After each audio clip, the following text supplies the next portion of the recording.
Доброго ранку, шановні колеги. Good morning, dear colleagues. I'm happy to welcome you at this discussion center in New Europe. Today, we focus our analytical discussion on the following issue: the Transnistrian regular settlement, which is an item in the agenda, both for Ukraine and Moldova and for a number of other countries for a long time now. Perhaps as the time passing, it acquires more and more topicality, especially when Ukraine now has its own conflict on its own territory. That's why we can talk a lot about the dynamics over the last few years. Last week, for example, in Ukraine, the Prime Minister of Moldova visited Ukraine. There were a lot of very interesting statements, including those related to the Transnistrian settlement. I would like to introduce to you today our respected speakers who represent analytical position of this Center in Europe. Leonid, Litra, our new employee, and those who represent the official standpoints of Ukraine and Moldova. Mr. Ruslan Bolbochan, extraordinary plenipotentiary ambassador of Moldova to Ukraine, Mr. Viktor, Kryzhanivskyi, special envoy of Ukraine on the issues of Transnistria settlement. Also, Irina Fris will join us a bit later, the MP of Ukraine, a member of the committee on the issues of national security and defense. Now I'd like to give the floor to Mr. Leonid Litra, who is going to offer to your attention a very short analytical report regarding the means of Transnistria settlement, how we can avoid actual such conflicts. Thank you. Can you hear us? Perhaps I'll switch to the Russian language. It's easier for me to speak Russian than Ukrainian. In fact, we actually plan to gather together here and to talk about Transnistrian conflict because this is important not only for Moldova but also for Ukraine. Why it is important specifically now? Because Transnistrian conflict is a tool of influence on Moldova, and I believe this is also the tool of influence on Ukraine. And how this conflict is going to be settled is not going to be resolved, let's say, quickly, but there are no prerequisites for that. But there are certain processes which are going to impact not only Moldova, but also Ukraine. And should this decision, or immediately conclusion, if this decision or this kind of resolution will be a kind of convenient or will follow the scenario of Russia, it will be detrimental not only for Moldova but also for Ukraine. That's what the issue is. What has changed since 2014, since the moment of the Russian aggression against Ukraine? What were those changes for the Transnistrian conflict? Just a few items. First off, we should pay attention to the following. That the relations between Ukraine and Moldova, generally speaking, on the whole, specifically if we are talking about the Transnistrian issue, they have improved. I mean, those relations and the practical, let's say, aspect of that, of cooperation. Especially, I would like to mention here the joint border control. And this is a very important component because it was preceded by the very lengthy negotiations. It became possible. I mean, only last year they opened the first cross-border, let's say, post in Kuchergan. And if I'm not mistaken, last week the President of Ukraine signed the law, ratified the new agreement, which enables us to launch similar models of the joint control along the whole frontier between Ukraine and Moldova, including the Transnistrian perimeter. Why it is important? Because this means monitoring migration, and it also promotes the business because the business from the Transnistrian region had to go to Chisinau to take care of all the necessary papers. Now they can do that at the joint border control post or point instead of, let's say, going through another bureaucratic process. Of course, this actually promotes the implementation of DCFTA, especially its economic part, and also it actually adds to the strengthening of security, because today Moldova knows who enters and who leaves the country. This is very important. In the Russell administration, they look at it as a blockade, and they declare this, and they actually consider this to be a blockade. And when last week they ratified the law, this agreement, and Tiraspol stated that that was the last step in implementing of this blockade. We do not perceive this this way. We perceive that as actually ensuring control along the border and further improvement of the conditions in order to make this border just not only border, meaning that people or the citizens of both countries will have an opportunity to freely move between the countries, and each country has necessary means of control over this process. Another point, the changes in the so-called Tiraspol administration, since until recently, until the last year, they had different president, the so-called president, always so-called president. We use this phrase when we are talking about Transnistria. Now, the representative of the Sharif Group, business group, Vadim Kryzhanivskyi, who positions himself as a more practical person and business-oriented person, to specific steps to be taken. And, despite all this positioning, I would like to emphasize here, to note here, that in my opinion, those are maybe more practical. However, anyway, all their actions take place within the boundaries of the red lines drawn by Moscow. That's why we should not expect some kind of breakthroughs, breakthrough in this regard. Number three, we had a very active discussion, also in Kiev, especially in the diplomatic circle. I met some of the diplomats of the Western embassies. They always ask me what happened in the end of last year when the several protocols were signed between Chisinau and Tiraspol. And those protocols which were signed were targeted at the specific things, including the recognition of, let's say, the higher school certificates or diplomas issued in Transnistria region, or access of the people to their plots of land, or areas of land which are within the territories controlled by the Tiraspol administration, the interconnection of telephone lines, etc., etc. Of course, those were the interests of the Republic of Moldova, in the interest of the Republic of Moldova to help their citizens. At the same time, there were some kind of the mixed impressions regarding those protocols, because part of the citizens or the population regard those signed protocols as kind of the concessions on the part of the Chisinau authorities in the negotiation process first of all, with the Russian Federation, and of course with the Tiraspol administration as well.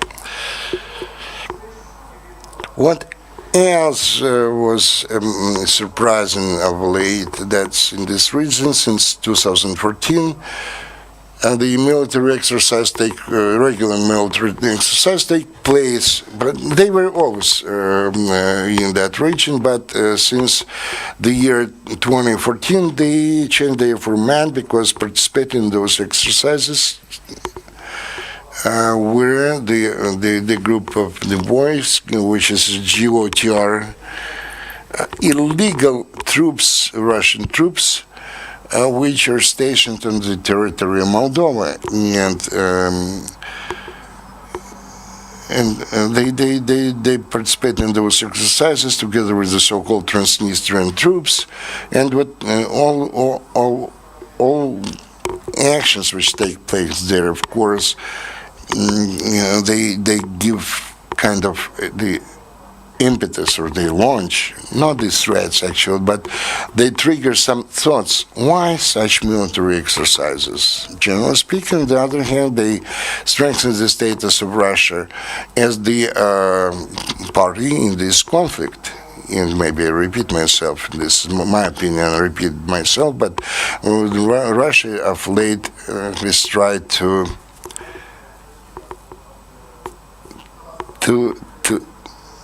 they try to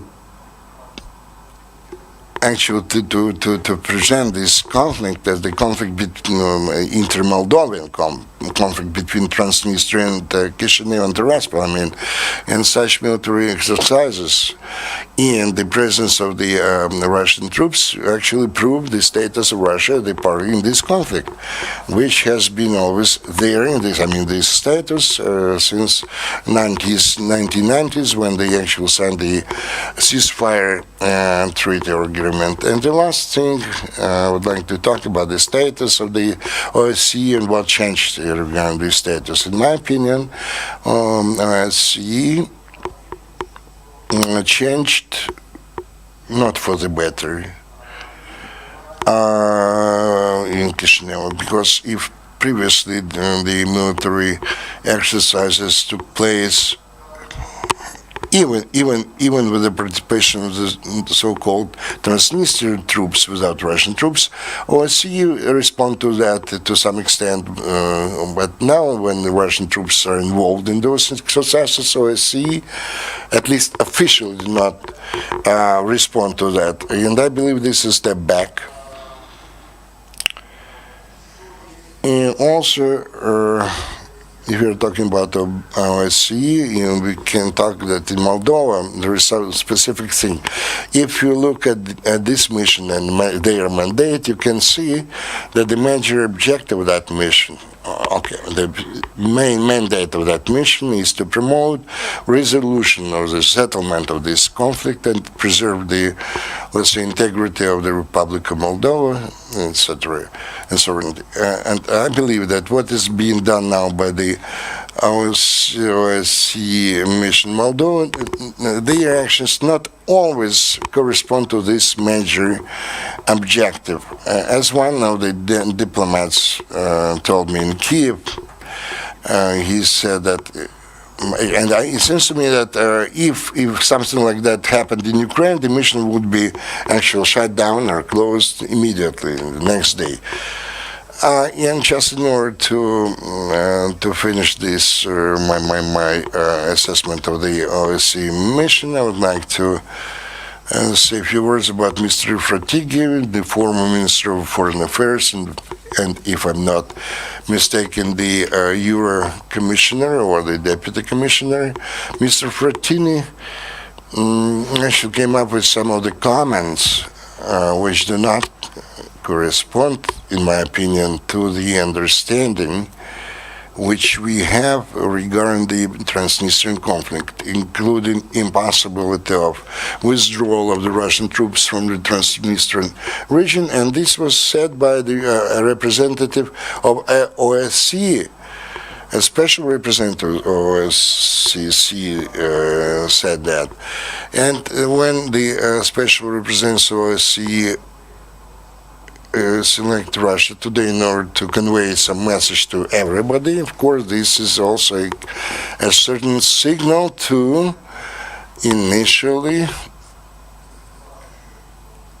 take a kind of unbiased, let's say, or impartial media to convey the message. So my conclusion is, if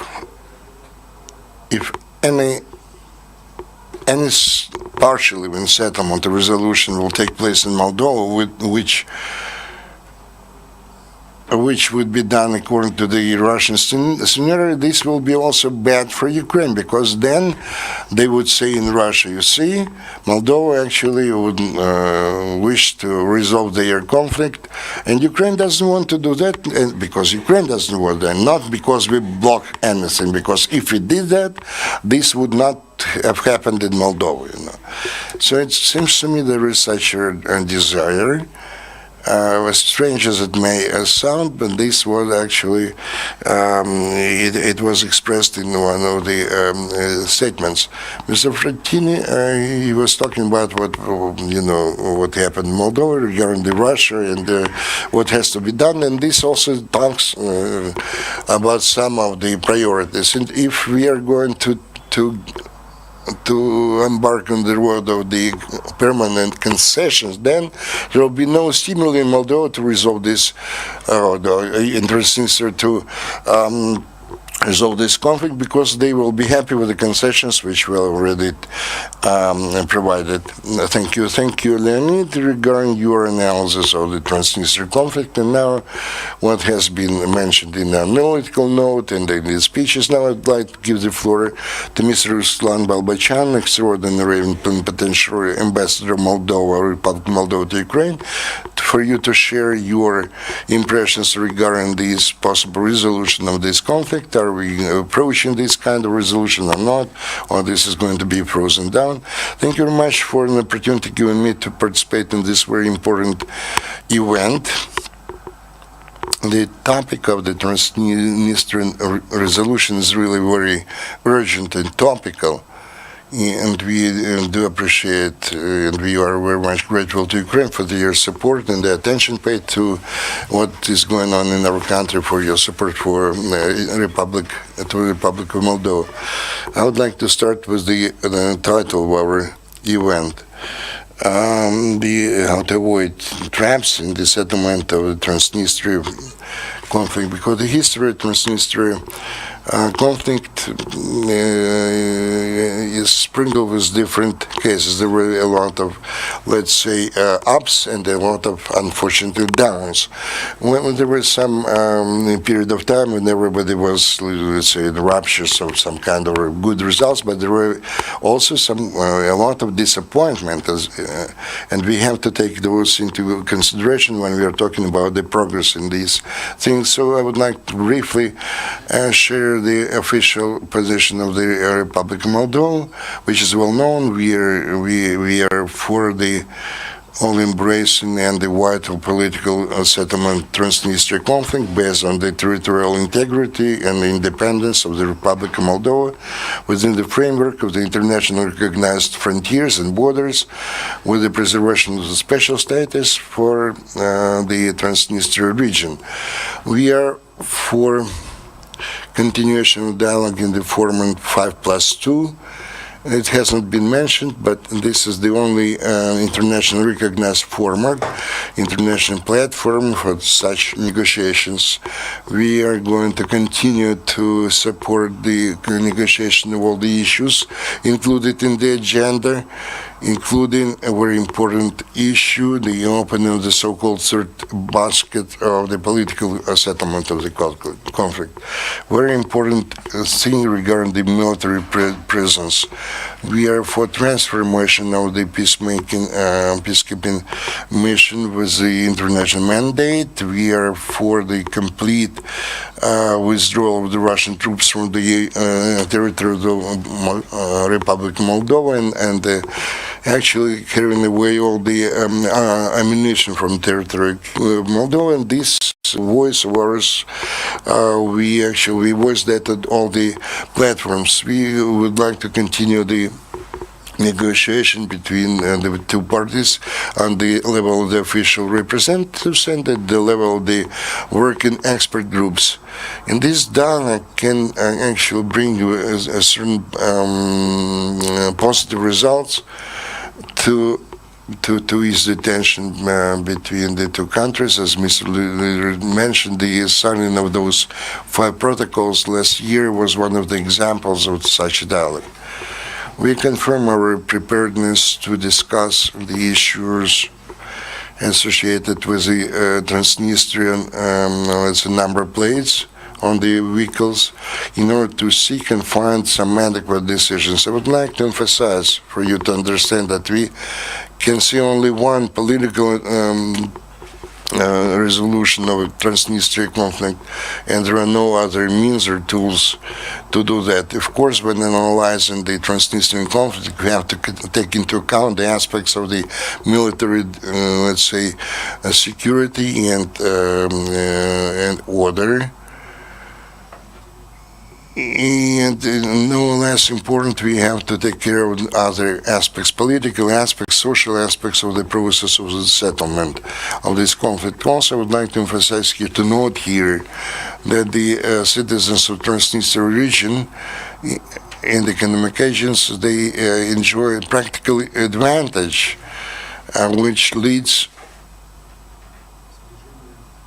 to the rapprochement of the Republic of Moldova, the European Union. In this context, I would like to emphasize that the major items of export from Transnistria is orientated on the European countries, European Union member states. Before coming here, I actually read the statistics for the first quarter of this year. About 88% of the export going from Transnistria, these export items go to the European Union. Also, I would like to know that when Moldova obtained the visa-free regime, a number of the citizens from the Transnistria regions who have the Moldovan biometric passports increased drastically. This number, they have the Moldovan passports. Another thing which I would like to mention here, regarding a lot has been said already by Mr. Leader. This Litra, despite some of the miscalculations or some of the disagreement on the part of some of the observers, we regard the contribution of the CE mission in the process of the settlement. I would like to know that some of the controversial announcements or the statements done by some of the representatives didn't go past our attention. We had a lot of opportunities to talk with the reps of this mission, and we hope that our concerns were properly, perceived. And another thing which I would like to note here, that we do not try to achieve the result at any rate, at any cost. That's why the negotiation process, in our opinion, actually gradually, step by step, but it moves ahead, and we try to so that all those results be beneficial to the citizens of both countries. So the Chisinau tries to unite the country based on the vital model of the statehood and based on the balanced system of distribution of the authority. That means that the Transnistrian region must have a special status, as I mentioned before, within the Republic of Moldova. To some extent, we are far away from this, from achieving this, but we shouldn't forget that after many years of division, the step forward toward the political settlement of this conflict have to prepare the citizens of both regions, and that's why the signing of those 5 protocols, the settlement, the agreement with the telephone communication, open another bridge for to ease the movement of citizens of both countries. Then the transition of the Moldovan schools to the Latin alphabet, then open new areas and the access to those very important issues which people actually have to deal with on a daily basis. This is very important. In this stage, we are on the road towards implementation of those 5 protocols. I would like to specifically emphasize the role of Ukraine in the settlement of Transnistria conflict. We would like to express our gratitude to Ukraine for supporting all our efforts to settle or resolve the Transnistrian conflict. I would like to especially thank Mr. Kryzhanivskyi, Special Envoy of Ukraine, person who dedicated a lot of years to resolving this problem since 2010. Thank you very much for your active position. We know that of late you visited Chisinau many times. You're actively involved in this specific process. Also, I would like to, as has been mentioned before, to emphasize the very high-level political dialogue between our countries and the results we have.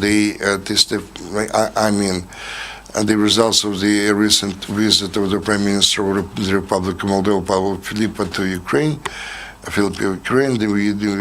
We had a very good meetings, very good agreements we achieved. As Minister Litra mentioned before, the President of Ukraine signed the law regarding the ratification of the new law on the joint border control. This is very important treaty or agreement which will enable us to move forward in this direction, and this will be beneficial for both countries, and I'm positive on that. And I would like to confirm our preparedness to move further along the road of strengthening the security. Speaking about Transnistrian section of the border, I would like to thank the Ukrainian government for the approach to the issue of demarcation of the state frontier. Here we have Sergei Pereshkov, former ambassador of Ukraine to the Republic of Moldova, the person with whom we very fruitfully and closely cooperated in the very beginning of the process of demarcation of Transnistrian section of the border. And practically we already reached the final lap of this process, which is very important. In conclusion, I would like to once again thank the organizers for the interest shown to this specific topic. Should there be any questions, I'll be ready to answer those. Thank you very much, Your Excellency, Mr. Ambassador, for this very informative news. They told me that Irina Fries cannot make it here because of some urgent things she has to take care in the Parliament of Ukraine. So we are going to only to work the 3 hours, the 4 of us. So Mr. Viktor Kryzhanivskyi, Special Envoy of Ukraine. So I have a short question. Speaking about the position of Ukraine, the vision of Ukraine regarding the Transnistrian conflict, how has it changed after the Russian aggression to Ukraine, after 2014? Thank you. Kateryna didn't prepare any thesis or any talking points for this meeting. And this is true. Not the first year that I've been dealing with the Transnistrian conflict or settlement. I'm very well aware of this topic. Those are the problems which I deal with much pleasure. Actually, I have a lot of information regarding this, and I know that we are very much limited in time today, and I'm not sure how much I can tell you. And maybe the questions will help me to orientate myself. But to start with, I would like to concentrate on some of the aspects of my work. First of all, I would like to thank you, Kateryna, for the invitation extended to me to participate in this event. It's my pleasure to be part of this function, because this topic for Ukraine today is very urgent topic. We'll take into consideration the Russian aggression against Ukraine, the occupation of some of our territories, as you know, in Minsk. Very, very complex and difficult negotiations continue regarding the settlement of this conflict. And taking into consideration 6 years of my diplomatic work, I know that the international organizations, they look at the existing experience of settlement of similar conflicts in order to extrapolate this experience to new conflicts. And that's why what we are doing today, I'm talking about Ukraine now, other players in Transnistria, in Moldova, all this is taken into consideration by international institutions. And of course, when when we can come down to the regulation on the settlement conflict between Ukraine and Russia, all the tools and instruments which are used to do the same between Transnistria and the Republic of Moldova, this will be used by the reps of the UN, OSCE, and other international institutions. So we have to be very careful and resolute at the same time in what we are doing. Over the years, I've been dealing with this, and I started to do something about those issues in 2008, 2010. Then I worked as the ambassador in Estonia, and then they asked me to come back and to start to deal with the same problem. After that, over all those years, and I would like to say that the position of Ukraine will remain the same. The fastest possible settlement of the Transnistrian conflict with the preservation of the territorial integrity and independence of the Republic of Moldova. This mandate was given to me by the President Poroshenko, and there could be no compromises regarding this. Of course, we're trying to make some steps or take some steps to accelerate this settlement process. Maybe to some extent those steps associated with some compromises, but all our basic standpoints remain, let's say, the same. If we compare the situation with the situation back in 2008, 2010, over the last half a year, 6 months, which I deal with the Transnistria problem,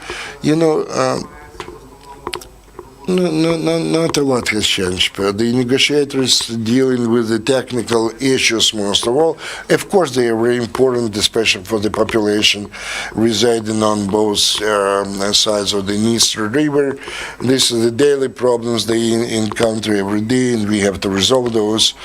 And we are doing something about that. And the end of the last year proved that the parties are prepared to do something about that in order to meet the requirements of the local population and actually not to create new barriers on this road. This is good. On the other hand, I cannot see any steps which I believe, or which Chisinau believes, or Ukraine believes to be the priorities. I mean, the settlement of the conflict per se, and return Transnistrian region into the borders of the unified Republic of Moldova. So and if we're talking about the third basket, the further movement ahead, what we call the third basket of the settlement of this conflict. A special role is played by Ukraine here, which tries to let's say to persuade the parties involved in the international partners to resolve this conflict as soon as possible. And they emphasize that we at least must deal in parallel with the technical issues and not to forget about the main thing, settlement of the conflict per se. And seemingly we meet with some of the understanding regarding this issue, but when we reach the situation where we have to do something, the situation is a bit more complex. We are talking about a very short, let's say, presiding of this or another country, presidency of this or another country in OSCE. So they have to report in the end of the year to find the positive things during their presidency. And they stick mostly to something which is easy to do, more or less easy, conventionally speaking. And under such a situation, there is no time to deal with some political settlement, because this is the most complex or most difficult thing to do, how to return Transnistria region in the composition of the Republic of Moldova. And this is the biggest factor is the position of the Russian Federation, which is, of course, is not prepared, and nobody knows when they will be prepared to settle this conflict, because for them preservation of any conflict on the in the post-Soviet space is another factor to preserve their influence exerted on the new states which were formed on the territory of the former USSR. There are a lot of other things, of course. In my position, I cannot say everything here. I can disclose all the information. My friend, Moldovan ambassador, is listening to what I'm saying. In Tiraspol, they are listening to that. I cannot voice all the things here, but I would like to reconfirm once again that Ukraine will try this year too, that we are going to insist to come back to the political settlement. I had a telephone talk with the Mr. Frattini. This is a specific person, but we have to work with him. He plans his visit to Kyiv. We are going to have meetings with him here. Last week I visited in Brussels, the European Commissions. Also, I reconfirmed our position in Ukraine. So nobody, theoretical or technical speaking, is against this political resolution, but we're a settlement because this is logical. We are dealing with the settlement of the conflict. We are not going to say who has to use which language in the education realm, let's say. But my forecast this year will not be an easy one, taking into consideration Mr. Frattini has his own approaches or ideas, at least during this stage, and according to his interview, we can judge that his position is more pro-Russian. We have to work with him regarding this specific aspect. But since he's a diplomat, maybe he will understand after the meetings in Moldova and here in Kyiv, and Mr. Frattini will understand our position better. It would not be difficult for him to slightly reorientate himself so that we have, by the end of the year, some kind of success. What I didn't mention. You asked me. Actually, you answered my question. I asked you about the changes in the position of Ukraine. No, the position of Ukraine is not going to be changed. In May, we plan to meet within the format of 5+2. My colleagues mentioned that this format should be supported. We have to continue such meetings, but everybody emphasizes that to have not only the meetings for the sake of the meetings, but they have to produce some results. And if you're talking about some technical problems resolution, and this is regarded as a certain success, then I believe in the end of May we'll have an opportunity to meet again and to talk again about those things which are in the agenda of our active negotiations today. Also, we have very good active contacts between Tiraspol and Chisinau at the level of experts and political representatives in the negotiation process. And as a diplomat, I believe that without those meetings in negotiations, we cannot make any progress. Generally speaking, that's why this fact in itself is very important anyway. Any questions? Thank you very much. And this was very interesting to hear, and from what you mentioned, I understand it would be very interesting for us to sum up the results of this year. In the end of the year, in my opinion, we live through the situation when one of the reps of the negotiation groups is a kind of a barrier, and it would be very interesting how Ukraine, Moldova can join pull the efforts to persuade the representatives of Italy. We know that we have the Italian diplomats here in our audience, and in order to understand how we can work with the country which have some skeptical opinion regarding this region, and taking into consideration also the Russian Federation position. Thank you very much, and I'm prepared now to open the Q&A session and give an opportunity to ask the questions. I can see that many people who have been interested in this issue for a long time now. Bogdan Kostyuk, Radio Liberty. My question is addressed to His Excellency, Mr. Ambassador, and Mr. Kryzhanivskyi. Mr. Ambassador, I know that you're aware that from time to time And according to the current legislation, the terroristic organization, the DPR, the Desk People's Republic, there are some representatives of that. If they actually can get to Moldova, you regard them also as terrorists. If they enter your territory, how are you going to regard their visit? And we know that the official Chisinau asked Ukraine to support the idea to withdraw the Russian troops through the territory of Ukraine. How realistic it is. I mean, how can it be done? Because we understand what we are talking about now. Thank you. Thank you, Bogdan. Maybe we can listen to some more questions. Anton Mikhnenko. Good morning, President Mikhnenko. I have two questions to His Excellency, Mr. Ambassador, to Mr. Litra. Regarding the parliamentary elections in November this year, the course of Moldova is going to be changed after those elections or not? Will Moldova remain the country which strives to be part of the European values and European integration? And the second question regarding this militarized nature, we can see the increase in the number for the military exercise associated with this kind of education. So, in your opinion, are there any challenges or threats associated with the increase of the more military training in schools for Moldova, Ukraine? And this Moldova prepared for those challenges and risks which could come from the territory of Transnistria, if we are talking about the increased emphasis on the military and combat training in the schools. Okay, maybe we can actually switch over to the answers. So, Mr. Kryzhanivskyi, the first question was addressed to you. Thank you.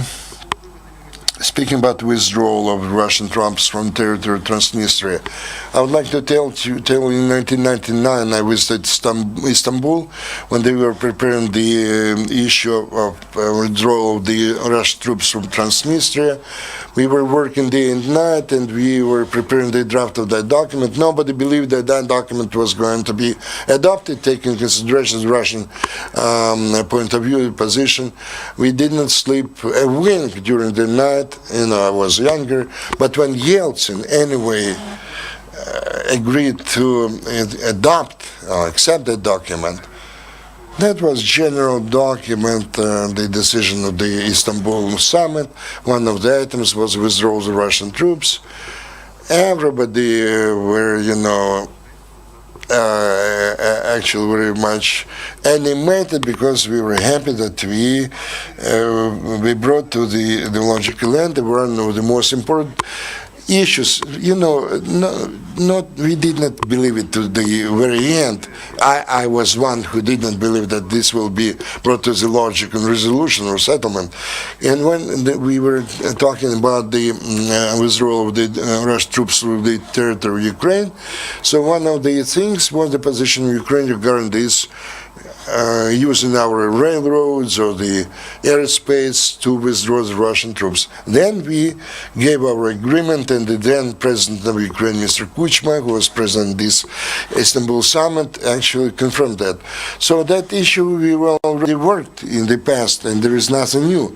Of course, we would agree to use our territory for this withdrawal, because our position that the Russian troops have to be withdrawn from the territory of Transnistria, and long ago should have taken place.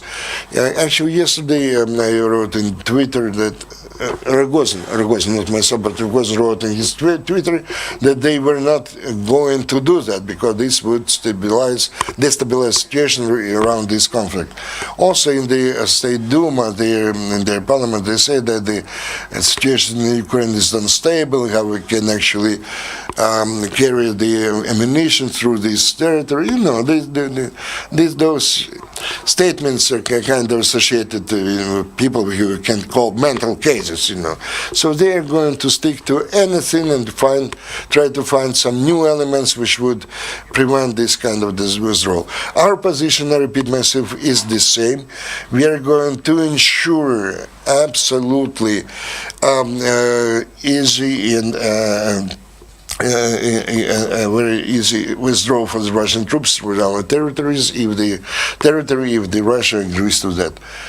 Mr. Ambassador, as regards the Russian military presence, I immediately actually voiced our official position regarding the withdrawal of those troops according to the international commitments undertaken before that. As regards the military exercises, of course, this is one of our concerns, and we also talk about this with our partners in different international platforms. According to some of the data, about 300 military exercises took place last year, which actually is gives us a lot of concerns, and you know that we are for the withdrawal of the foreign troops from our territory. Your second question regarding the parliamentary elections and the results of those elections and whether Moldova is going to adhere to its course of European integration. European integration is the main actually vector in the foreign policy of Moldova. This is remodernization of our country and embarking upon the road of the European development. I would like to hope that this vector is going to become unchanged. And a lot has been done along those lines. And here our country is actually moving in the same direction. And this direction is very important, the mutual support, mutual understanding in this specific issue as well. Coordination also takes place between Ukraine and Moldova as the results of the elections is very difficult to forecast. We are talking about the choice of the people of the Republic of Moldova. And I dare say that this vector will be unchanged if you're talking about the Republic of Moldova, even after the elections. As regards the instructors from the Transnistria, the only thing which I can tell that there is, of late, as I mentioned before, we reached a very high level of dialogue between the Republic of Moldova and Ukraine, which promotes very close cooperation and interdepartmental cooperation. We are talking about the representatives of the border guards and the customs service and special agencies of our countries. And there is no secrets, and those so-called instructors were detained on the territory of the Chisinau airport and other places, And this is all I can say today. Thank you. Mr. Litra, speaking about the elections, if you're asking my opinion, I would like to say that we are blessed that Moldova is still in the list of those countries where it's very difficult to forecast or foresee the results of the future elections, which I believe to be a positive thing. I can say to which extent Moldova is going to remain a pro-European country. I can feel this kind of wish or desire, at least declaratively. They declare about that. I believe that those who now stick to a different opinion regarding the European integration, it would not be easy for them if they come to the power. They become the next authorities in Moldova. It would not be easy to change the main vector of Moldova. We are talking about the trade agreement between Moldova and European Union. If I'm not mistaken, 65% level they reached. This shows the obvious priorities of the Republic of Moldova. I believe that it would be very difficult to change this situation. You can declare anything, but such dangerous ideas as a cancellation of the association agreement idea, there was some declaration of the President of Moldova.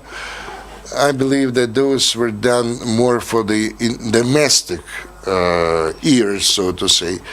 As regards the military exercises, maybe put it very mildly, of course, the situation is much more serious because the number is huge. This number one. Number two, it creates a very dangerous situation. You can just imagine that the military exercises between the Transnistrian troops and the Russian troops, which are stationed there illegally. And if this is going to grow into something more, well, I'm not talking about any conflict, but this can lead to some aggravation of the tension. And how the peacekeeping forces have to respond to that, which actually consists mostly of the Transnistrian troops and the Russian troops. There are some representatives of Moldova, but it's very difficult for me to imagine the scenario when the Russian peacekeepers will try to restrict the Russian troops in their desire to be involved in some of the military exercises. And that's why the calls for some kind of the international mission, transformation international mission, the change in format is obvious for everybody, but for those whose interests are different. With your permission, I would like to offer you a short remark regarding OSCE representative. It seems to me that Moldova has to accept this representative as an official person, to hear, to listen to him very carefully, maybe to nod your head, but this scenario should not be adopted because it seems to me they do not coincide with the interests of either Moldova or Ukraine. Thank you. Ms. Kryzhanivskyi, I would like to continue. There was an issue about the hirelings from the territory from Donetsk DPR, which appear in the Transnistria. I mentioned that I visit very often Chisinau. My relations with the Transnistrian head, Kryzhanivskyi, are long-standing ones. So I can talk with that person very openly on any issue and receive real, very honest and sincere answers, off the table. And this is, but we are talking about my country, and the hirelings appear on the territory of my country. So I'm talking not only about my mandate, but some other issues as well. And I told him that there is information that your representatives are detained in the territory of Donbass. This is something which is not. And if you're going to support the aggressor, our relationship will change for the worse. And my question is, or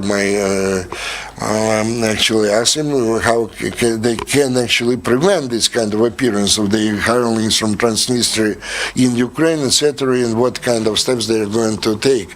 But we had such a talk, rather sincere and honest talk, and actually I received from him rather clear assurances that this cannot be, and it won't be the case. Well, but this has already happened, but we'll be happy if it will be stopped. Of course, those exercises take place, military exercises take place on the regular basis, and this is a destabilizing factor, and that's why we have to keep our forces on the border with Transnistria, just in case Russia will try to cross our borders in that section of the state frontier. I understand that those initiatives are not the initiative of Transnistrian, those are the orders from Moscow for those military exercises. So the role of Moscow is very obvious here. Other questions or comments? Please.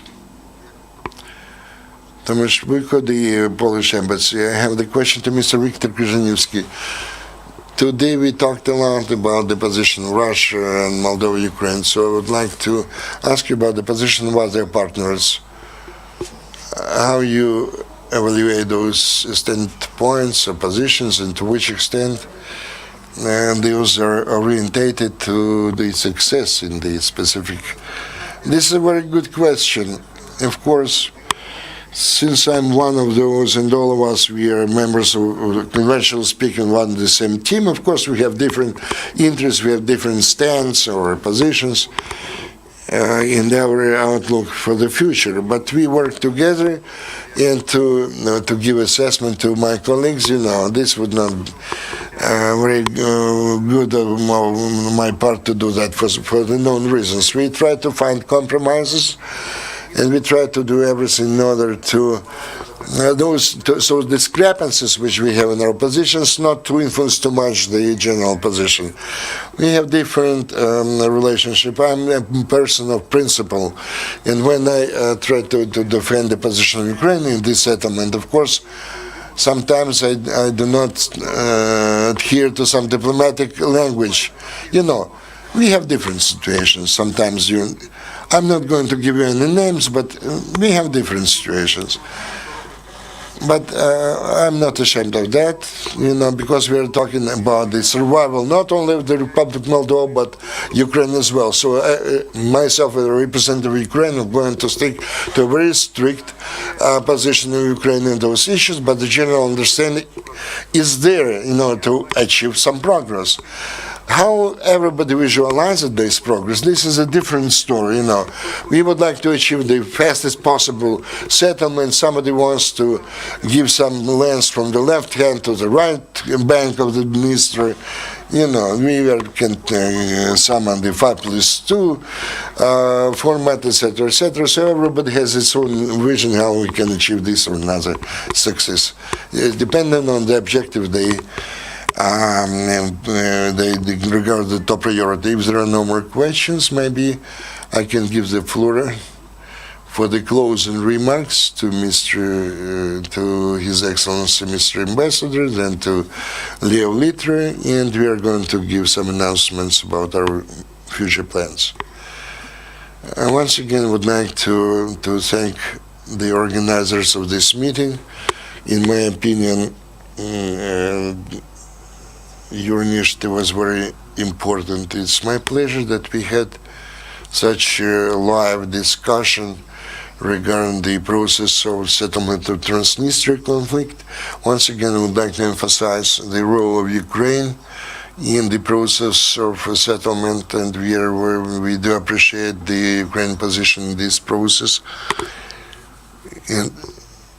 And I am positive that only supporting each other and being of the same opinion and demonstrating our solidarity, we can achieve some results. Thank you. Leonid, Litra. I would like to thank, of course, the participants this meeting, to both ambassadors for their participation, the ideas they voiced here. In conclusion, my opinion, if you're talking about my opinion, very often I see what happens in Transnistrian conflicts and regard this as not as a settlement of the process. It seems to me that there is some kind of stagnation today, even when we see that some protocols are being signed, but all those things, they are more associated with the measures to strengthen the trust than to settle the conflict. We are not talking about the third basket so far, which we mentioned as part of the political part of the settlement. Unfortunately, there are only a few prerequisites for the settlement, real settlements, at least now. It seems to me that both Ukraine and Moldova, they always has those prerequisites. At least we are talking about the consistent positions which they have for many years now, and believe, and I hope that other parties will have the same positions. And I hope that those players who have to promote the resettlement of this conflict will play a similar role in the future. I do hope this will happen. Mr. Kryzhanivskyi, thank you very much again, Kateryna, for the invitation extended to me. Actually, I participated in that. It was my pleasure to do that, and I will be prepared to participate in similar functions in the future as well.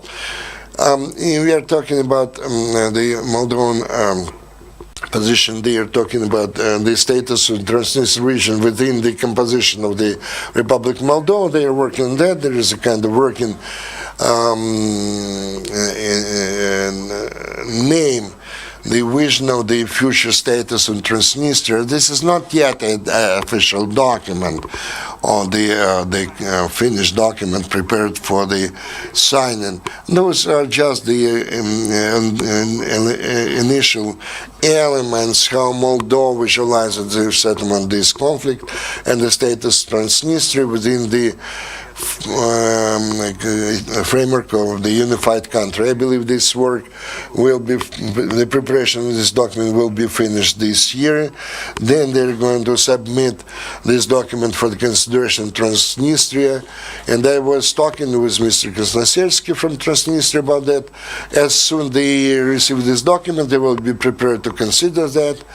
And this is again the step forward, because previously we could not even say that they were prepared to consider any kind of document, this kind, This proves we have some already progress in this step forward in this regard. So we believe that those certain proposals will be prepared, that they will be sent to the representatives of the Transnistrian administration. And I'm very careful in talking about that, but I really believe that by the end of this year there will be some transformations reached. Thanks again to your excellencies and for your participation in our function, but the numerous hints that you cannot reveal all the information or disclose all the information and the role of the Central New Europe. We have to tell you that in a week from now exactly we are going to have a discussion regarding the experience of interaction with the territories of uncontrolled territories in Georgia, in Moldova, in Ukraine, which we are going to help together with Current Europe. And I invite all those present here to participate in that function as well. We'll be happy to see you there. We would like to continue this and to maybe to compare that. We mentioned that Moldova is very important for Ukraine. I mean the resettlement of that conflict on its territory. And we can say that this process of small steps has continued for almost a quarter of a century. And this is important for Ukraine, so I would like to, we're going to provide more detailed information later about that event in a week from now. So thanks once again, and see you again next time. Thank you.